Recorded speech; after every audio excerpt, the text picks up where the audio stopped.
ಮಾಡಕತ್ತಿದ್ದು ನಮ್ಮ ಶ್ರೀ ಕ್ಷೇತ್ರ ಧರ್ಮಸ್ಥಳದ ಮೇಲೆ ಒಂದು ಅಪಪ್ರಚಾರದ ಮತ್ತು ಕಪ್ಪು ಮಸಿ ಬೆಳೀತಾ ಇದ್ದಾರೆ. ಅದನ್ನೆಲ್ಲ ನಾವು ನೋಡಿಕೊಂಡು ಸುಮ್ಮನೆ ಕೂಡಕ್ಕಾಗೋದಿಲ್ಲ ಸರ್.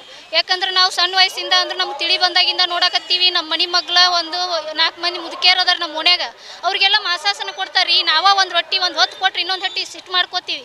ಅಂಥದ್ದು ಪೂಜ್ಯರು ಅವ್ರಿಗೆ ಪ್ರತಿ ತಿಂಗಳ 1000ದಿಂದ 1200 ತನಕ ಮಾಸಾಸ ಕೊಡ್ತಾರೆ. ಯಾರು ಕೊಡೋಕ್ಕಾಗುತ್ತೆ ಹೇಳ್ರಿ ಈಗಿನ ಕಾಲದೊಳಗೆ? ಅಂಥದ್ದನ್ನ ಅವರೆಲ್ಲ ನಡ್ಸ್ಕೊಂಡು ಬಂದಾರ. ಆನಂತರ ನಮ್ಮ ಊರಾಗ ಒಂದು ಕೆರೆ ಅಭಿವೃದ್ಧಿ ಮಾಡ್ಯಾರ. ಅವ್ರ ನೀರೇನು ಅವ್ರು ಬಂದು ಕುಡಿತಾರೆ ಏನ್ರಿ? ಅದನ್ನು ನಮ್ಮೂರಿಗೋಸ್ಕರ ಮಾಡ್ಯಾರ, ನಮ್ಮೂರಿನ ರೈತರಿಗೋಸ್ಕರ ಜಾನುವಾರಿಗೋಸ್ಕರ ಮಾಡ್ಯಾರ, ನಮ್ಮನ್ನು ಕುಡಿಯೋಕ್ಕೋಸ್ಕರ ನಮ್ಮ ಬಳಸ್ಗೋಸ್ಕರ ಅವ್ರು ಮಾಡಿದ್ದಾರೆ. ಅಂಥದ್ದನ್ನು ಅವ್ರಿಗೆ ಅಪಪ್ರಚಾರ ಮಾಡೋದು ತಪ್ಪಾಗ್ತದೆ. ಆನಂತರ ಇವತ್ತು ಹೋರಾಟ ಮಾಡೋಕ್ಕೆ ಕಾರಣ ಅವ್ರ ಮೇಲೆ ಇರುವಂಥ ಅಪಪ್ರಚಾರ ಕಳಂಕನ ದೂರ, ಅದಕ್ಕೆ ಯಾವುದಕ್ಕೂ ಅವ್ರು ಅರ್ಹರೇ ಅಲ್ಲ ಮಾಡೋರು. ಈಗ ಏನು ಅನಾಮಿಕರು ಬಂದಾರ, ಅವ್ರು ಯಾರು ಏನು ಅನ್ನೋದು ತೋರಿಸ್ಬೇಕು. ಅವ್ರು ಯಾಕೆ ಮುಖ ಮುಚ್ಕೊಂಡು ಬಂದು ತೋರಿಸ್ತಾರ? ಅದೆಲ್ಲ ನಮ್ಗೆ ಗೊತ್ತಾಗಬೇಕು. ಆನಂತರ 13-14 ಪಾಯಿಂಟ್ ಮಾಡ್ಯಾರ, ಅಲ್ಲೇ ಹೆಣ ಹೂಡ್ಯಾರ, ಹಂಗೆ ಹಿಂಗೆ ಹೇಳ್ತಾರೆ. ಮತ್ತು ಹೆಣ ಯಾಕೆ ಸಿಗೋವಲ್ವು? ಅವು 20 ಫೂಟ್ ಗಂಟ್ಲೆ ಒಳಗೆ ಒಂದು ಮನುಷ್ಯ ಒಂದು ದಿನಕ್ಕೆ 100 ಹೆಣ ಸುಟ್ಟಿನಿ ಅಂತ ಹೇಳ್ತಾನ್ರಿ ಅವ.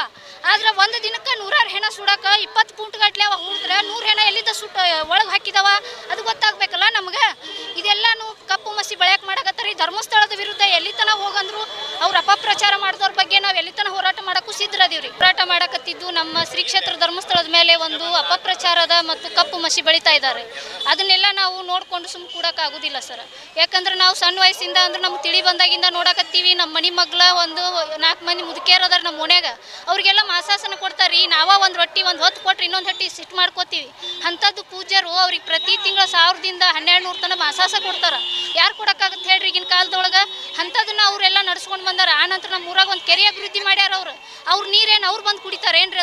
ಅದನ್ನು ನಮ್ಮೂರಿಗೋಸ್ಕರ ಮಾಡ್ಯಾರ, ನಮ್ಮೂರಿನ ರೈತರಿಗೋಸ್ಕರ ಜಾನುವಾರಿಗೋಸ್ಕರ ಮಾಡ್ಯಾರ, ನಮ್ಮನ್ನು ಕುಡಿಯೋಕ್ಕೋಸ್ಕರ ನಮ್ಮ ಬಳಸ್ಗೋಸ್ಕರ ಅವ್ರು ಮಾಡಿದ್ದಾರೆ. ಅಂಥದ್ದನ್ನು ಅವ್ರಿಗೆ ಅಪಪ್ರಚಾರ ಮಾಡೋದು ತಪ್ಪಾಗ್ತದೆ. ಆನಂತರ ಇವತ್ತು ಹೋರಾಟ ಮಾಡೋಕ್ಕೆ ಕಾರಣ ಅವ್ರ ಮೇಲೆ ಇರುವಂಥ ಅಪಪ್ರಚಾರ ಕಳಂಕನ ದೂರ, ಅದಕ್ಕೆ ಯಾವುದಕ್ಕೂ ಅವ್ರು ಅರ್ಹರೇ ಅಲ್ಲ ಮಾಡೋರು. ಈಗ ಏನು ಅನಾಮಿಕರು ಬಂದಾರ, ಅವ್ರು ಯಾರು ಏನು ಅನ್ನೋದು ತೋರಿಸ್ಬೇಕು. ಅವ್ರು ಯಾಕೆ ಮುಖ ಮುಚ್ಕೊಂಡು ಬಂದು ತೋರಿಸ್ತಾರ? ಅದೆಲ್ಲ ನಮ್ಗೆ ಗೊತ್ತಾಗಬೇಕು.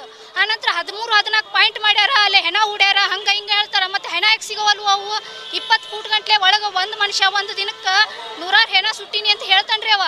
ಆದ್ರೆ ಒಂದು ದಿನಕ್ಕೆ 100 ಹೆಣ ಸುಡಕ್ಕೆ 20 ಫೂಟ್ ಗಂಟ್ಲೆ ಅವ ಹೂಡಿದ್ರೆ 100 ಹೆಣ ಎಲ್ಲಿದ್ದ ಸುಟ್ಟು ಒಳಗೆ ಹಾಕಿದವ? ಅದು ಗೊತ್ತಾಗಬೇಕಲ್ಲ ನಮ್ಗೆ. ಇದೆಲ್ಲನೂ ಕಪ್ಪು ಮಸಿ ಬೆಳೆಯಕ್ಕೆ ಮಾಡಕತ್ತಾರೆ. ಧರ್ಮಸ್ಥಳದ ವಿರುದ್ಧ ಎಲ್ಲಿ ತನಕ ಹೋಗಂದ್ರು ಅವ್ರು ಅಪಪ್ರಚಾರ ಮಾಡಿದವ್ರ ಬಗ್ಗೆ ನಾವು ಎಲ್ಲಿ ತನಕ ಹೋರಾಟ ಮಾಡೋಕ್ಕೂ ಸಿದ್ಧರದೀವ್ರಿ.